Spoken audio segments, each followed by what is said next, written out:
नमस्कार दोस्तों, स्वागत है आपका सहारा उत्सव अकेडमी में। आज हम एक्सरसाइज 7.2 का प्रश्न क्रमांक 6 हल करेंगे।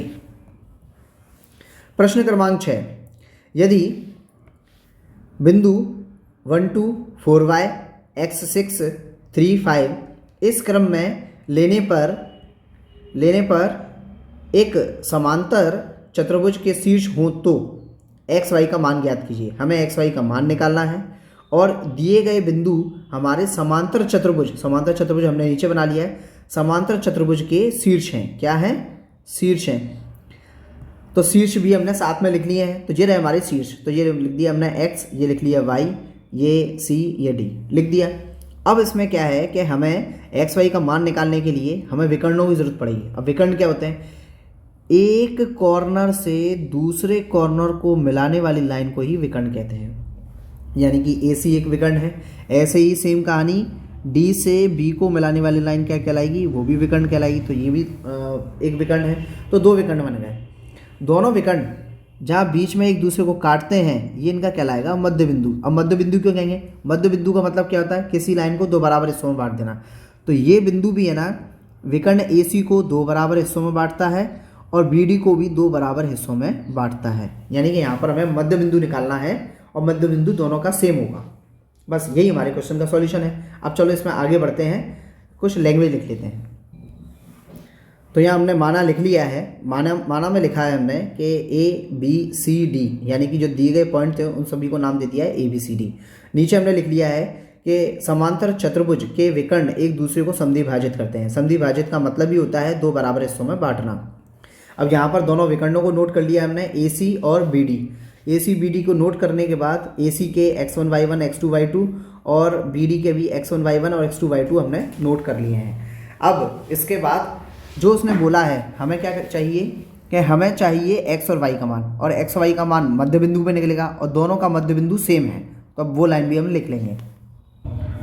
तो ये हमने लिख लिया है कि AC का मध्य बिंदु BD का मध्य बिंदु, यानी कि AC का मध्य बिंदु BD के मध्य बिंदु के बराबर है, इसलिए बराबर का चिन्ह लगा दिया। मध्य बिंदु लिख लिया हमने। मध्य बिंदु का फॉर्मूला होता है x1 plus x2/2 y1 plus y2/2। Same कहानी यहाँ भी लिखी है, x1 plus x2/2 y1 plus y2/2। चलो अब जितने भी मान हमारे पास उपस्थित हैं सभी मानों को इसमें अंदर पटक देते हैं। चलो पटकें। तो x1 हमारा कितना है? 1। x2 कितना है? x। नीचे कितना है? 2।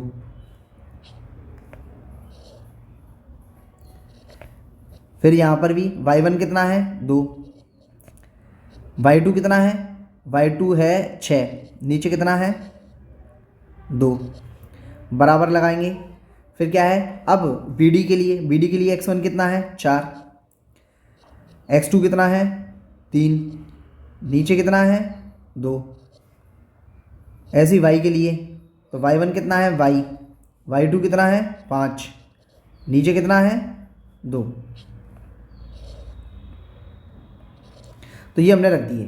तो यहाँ पर इनको थोड़ा सा सॉल्व भी कर लेते हैं।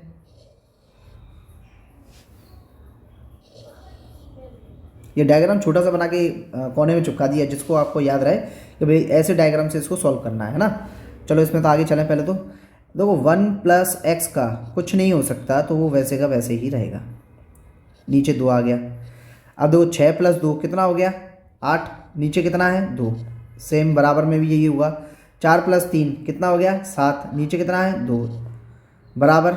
देखें यहाँ पर है अपने पास y प्लस का 5/2। अब चूंकि इनके निर्देशांक अगर बराबर है तो हमारा x जो है x के बराबर हो जाएगा और y के बराबर हो जाएगा। चलो x को x के बराबर कर दें, तब लिख देते हैं तुलना लिख देते हैं, वो ठीक रहेगा।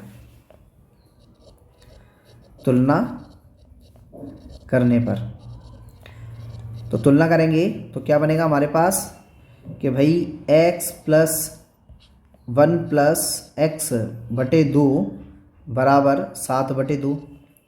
दूसरी चीज़ तुलना हो रही है y की y से, तो 8/2 बराबर y प्लस 5/2।